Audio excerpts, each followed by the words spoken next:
शुक्लांबरधरं विष्णुं शशिवर्णं चतुर्भुजं प्रसन्नवदनं ध्यायेत् सर्वविघ्नोपशान्तये। वागीशाध्यासु मनस सर्वार्थानामुपक्रमे यं नत्वा कृतकृत्या स्युः तं नमामि गजाननम्।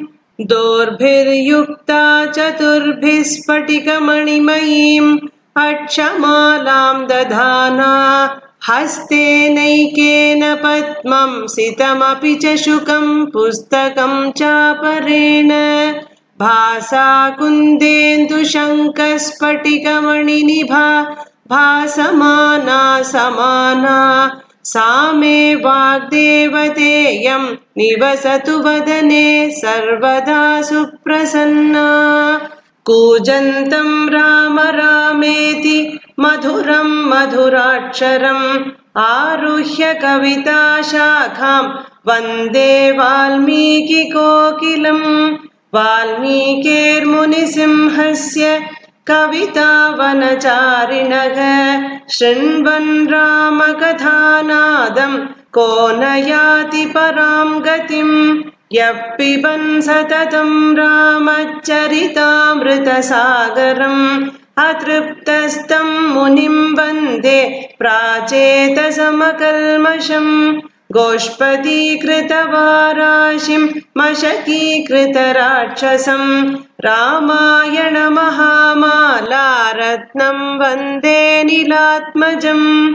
अञ्जनानन्दनं वीरं जानकीशोकनाशनं कपीशमक्षहन्तारं वन्दे लङ्काभयङ्करम्। उल्लङ्घ्य सिन्धोसलिलं सलीलं यशोकवह्निं जनकात्मजायाः आदाय तेनैव ददाह लङ्कां नमामि तं प्राञ्जलिराञ्जनेयम्।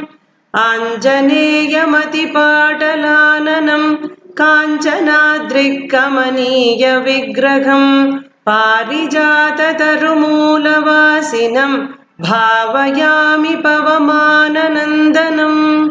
यत्र यत्र रघुनाथकीर्तनं तत्र तत्र कृतमस्तकाञ्जलिं बाष्पवारि परिपूर्णलोचनं मारुतिं नमत राक्षसान्तकम्।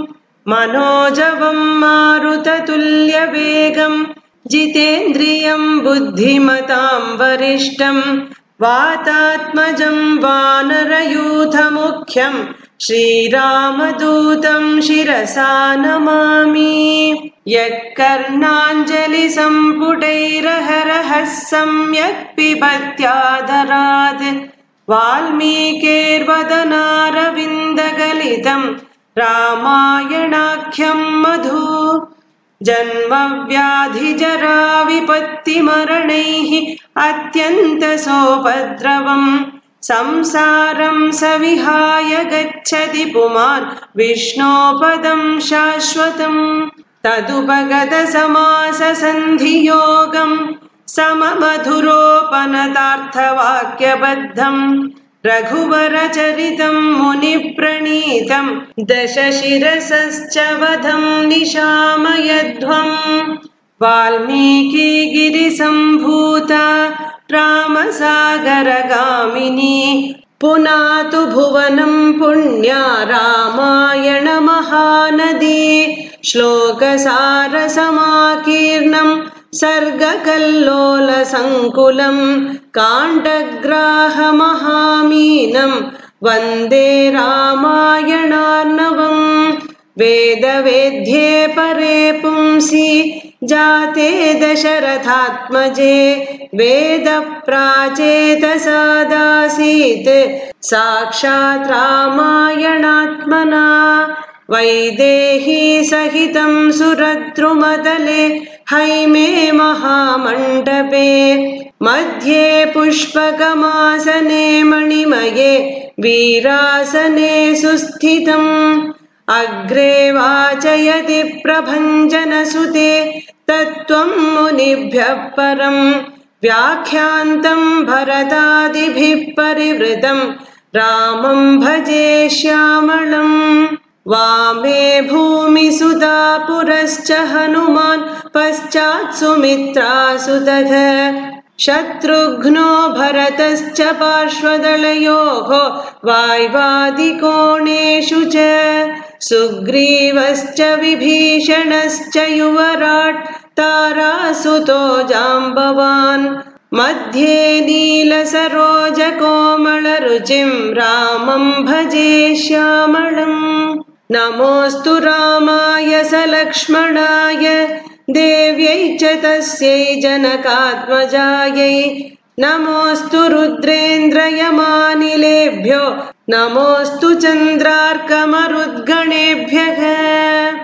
धर्मात्मा सत्यसन्धश्च रामो दाशरथिर्यदि पौरुषे चाप्रतिद्वन्द्वशरैनं जहि रावणिं सकृदेव प्रपन्नाय तवास्मीति च याचते अभयं सर्वभूतेभ्यः ददाम्येतद्व्रतं मम सर्वारिष्टनिवारकं शुभकरं पिङ्गाक्षमक्षापकं सीतान्वेषणतत्परं कपिवरं कोटीन्दुसूर्यप्रभं